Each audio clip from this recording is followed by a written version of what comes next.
नमस्कार दोस्तों, स्वागत है आप सभी का हमारे YouTube चैनल पर। आज की इस वीडियो में हम रीट 2022 के लिए हिंदी शिक्षण विधियों से रिलेटेड 10 बहुत ही महत्वपूर्ण प्रश्नों को करेंगे, जो कि प्रारंभिक परीक्षा और मुख्य परीक्षा दोनों के लिए ही बहुत इंपॉर्टेंट होंगे। चलिए प्रश्न नंबर 1 से शुरुआत करते हैं। भारत में सर्वप्रथम अभिक्रमित अनुदेशन विधि का प्रयोग आरंभ हुआ। RPSC सेकंड ग्रेड 2010 में पूछा हुआ प्रश्न है। ऑप्शन 1 1963, 2 1968, 3 1965 या 4 1960। तो भारत में सर्वप्रथम अभिक्रमित अनुदेशन विधि का प्रयोग 1963 में the central pedagogical institute Allahabad के द्वारा 3 दिवसीय विचार गोष्ठी से इसका प्रारंभ माना जाता है। अगर हम अभिक्रमित अनुदेशन विधि की बात करें तो इस विधि के प्रवर्तक माने जाते हैं BF स्किनर।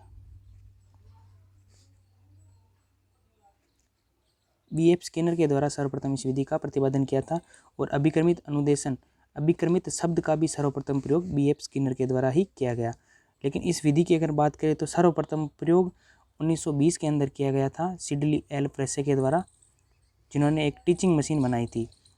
ये टीचिंग मशीन बेसिकली बालक को सीखने के तुरंत बाद उसकी प्रतिपुष्टि या पुनर्बलन देने की मशीन थी, और यही अभिक्रमित अनुदेशन के अंदर होता है। बालक अपनी व्यक्तिगत गति से स्वगति से सीखता हुआ तुरंत पुनर्बलन और तुरंत रिजल्ट प्राप्त करता है, जिससे उसकी सीखने की गति में तीव्रता आती है।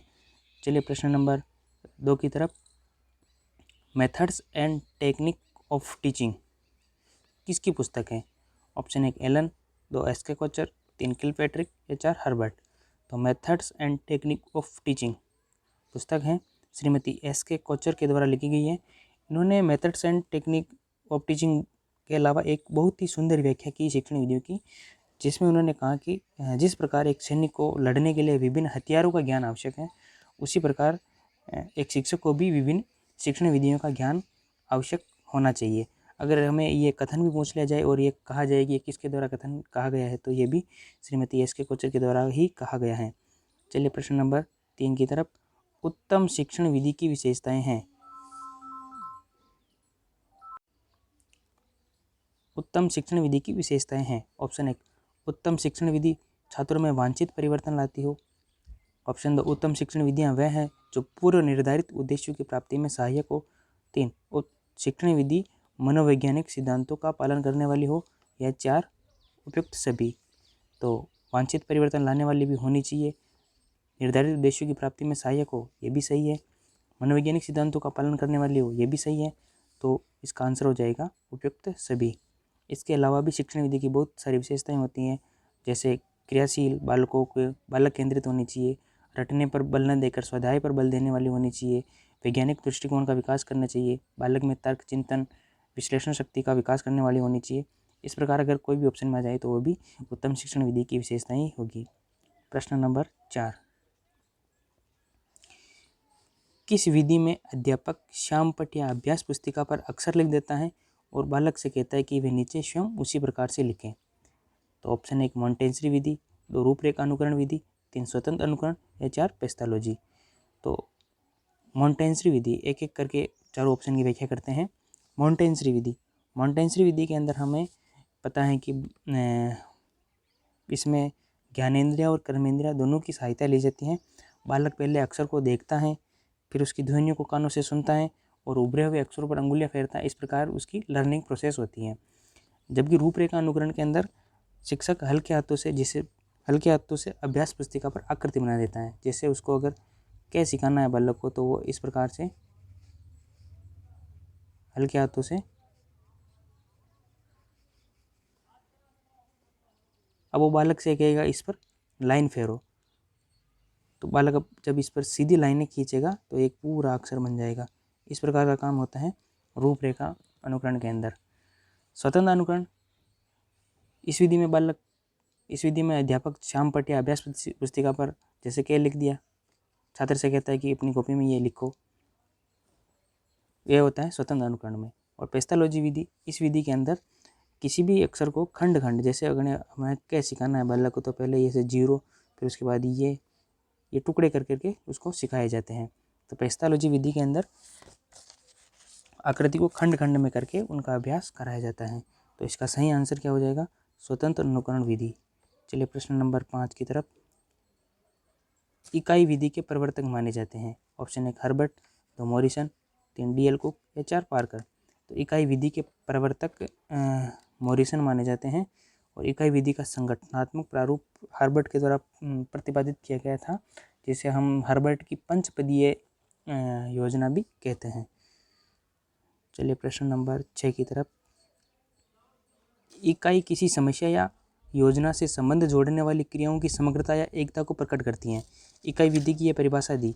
ऑप्शन 1 हर्बर्ट, 2 पार्कर, 3 थॉमस एस रिस्क या 4 हेनरी हैरप। तो यह है परिभाषा समग्रता या एकता, ये हमें अंडरलाइन करना है और देखना है। तो ये परिभाषा थॉमस एस रिस्क के द्वारा दी गई है और इसी के द्वारा हम याद रख सकते हैं कि समग्रता या एकता जिस लाइन में हमें इकाई की योजना में दिख जाए परिभाषा में, तो उसका आंसर थॉमस एस रिस्क होगा।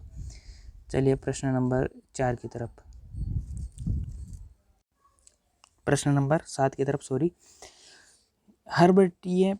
हर्बर्ट की पंचपदीय प्रणाली में परिगणित पद नहीं है। ऑप्शन 1 प्रस्तावना, 2 प्रस्तुतिकरण, 3 उद्देश्य या 4 मूल्यांकन। तो हर्बर्ट ने पंचपदीय, जेफ हर्बर्ट जर्मन के शिक्षाविद हैं जिन्होंने रूसो तथा पेस्टोलॉजी की बाल केंद्रित शिक्षा की अवधारणा को अपनाते हुए प्रभावी अधिगम विधियों को अपनाते हुए एक शिक्षण को मनोवैज्ञानिक क्रम देते हुए एक नई प्रणाली का प्रतिपादित किया था, जिसे हम हर्बर्ट की पंचपदीय प्रणाली भी कहते हैं। तो उसमें से हमें देखना है कि कौन से पद नहीं है। तो हर्बर्ट की पंचपदीय प्रणाली में कौन कौन से पद थे? तो एक तो था प्रस्तावना,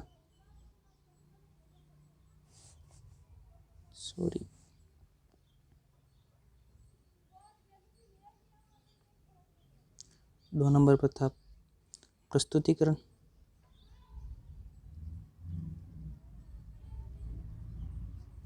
3 पर तुलना,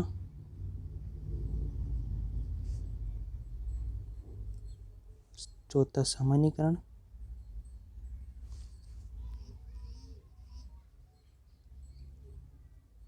और 5वां था प्रयोग। ये हर्बर्ट के शिक्षण के अंतिम रूप से 5 पद थे, जिसमें प्रस्तावना के अंदर उद्देश्य कथन भी जोड़ा गया था इनके शिष्य राइन के द्वारा। तो हमें देखना है कि इसमें कौन सा पद नहीं है। तो इसका सही आंसर हो जाएगा प्रस्तावना है, प्रस्तुतिकरण है, प्रस्तावना के अंदर ही उद्देश्य आ गया। और तो इसका सही आंसर हो जाएगा मूल्यांकन। मूल्यांकन यहाँ पर कहीं पर भी हर्बर्ट की पंचपदीय प्रणाली में नहीं था। प्रश्न नंबर 8, वस्तुनिष्ठ प्रश्न की सबसे बड़ी विशेषता है। आरपीएससी सेकंड ग्रेड 2011 का प्रश्न है। प्रश्न नंबर 1, वह छोटा होता है, वो जल्दी से समझ में आता है, उसका एक ही उत्तर होता है या उसके कई उत्तर होते हैं। तो वस्तुनिष्ठ प्रश्न की सबसे बड़ी विशेषता है कि उसका एक ही और अद्वितीय उत्तर होता है। जैसे भारत की राजधानी क्या है, तो इसका आंसर हो सकता है नई दिल्ली। तो ये एक अद्वितीय उत्तर है इसका, इसके अलावा और कोई उत्तर नहीं हो सकता। अगर कोई होगा भी तो गलत होगा। तो इसका सही आंसर 3 हो जाएगा। प्रश्न नंबर 9, निम्न में से किस शिक्षण विधि में व्याकरण की शिक्षा प्रत्यक्ष से नहीं दी जाती? ऑप्शन 1 आगमन विधि, 2 निगमन विधि, 3 भाषा संसर्ग विधि या व्याख्यान विधि। तो व्याकरण शिक्षण की प्रत्यक्ष शिक्षा भाषा संसर्ग विधि के अंदर नहीं दी जाती। इसके अंदर ये विधि इस बात का विरोध करती हैं कि व्याकरण की शिक्षा प्रत्यक्ष से दी जानी चाहिए, बल्कि यह कहती हैं कि बालकों को उत्तम लेखकों की रचनाएं या उनको ऐसा माहौल प्रदान किया जाए जिससे बालक अनुकरण और अभ्यास के द्वारा ही किसी नई भाषा को सीख सकें। उसे कोई अलग से व्याकरण सिखाने की हमें ज़रूरत नहीं पड़नी चाहिए।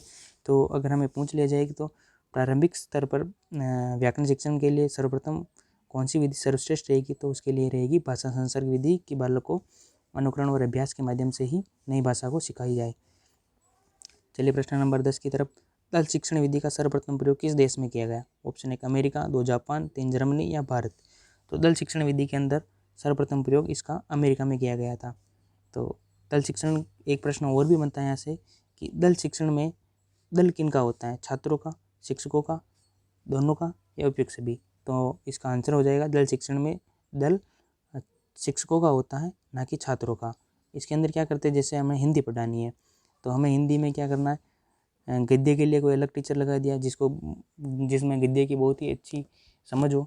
पद्य के कोई अच्छा टीचर पढ़ा सकता हो तो उसको पद्य के लिए अलग, व्याकरण का कोई अच्छा टीचर हो या कोई टॉपिक हो तो उसके लिए हमें अलग अलग इस प्रकार से आपके दल शिक्षण के अंदर होता है।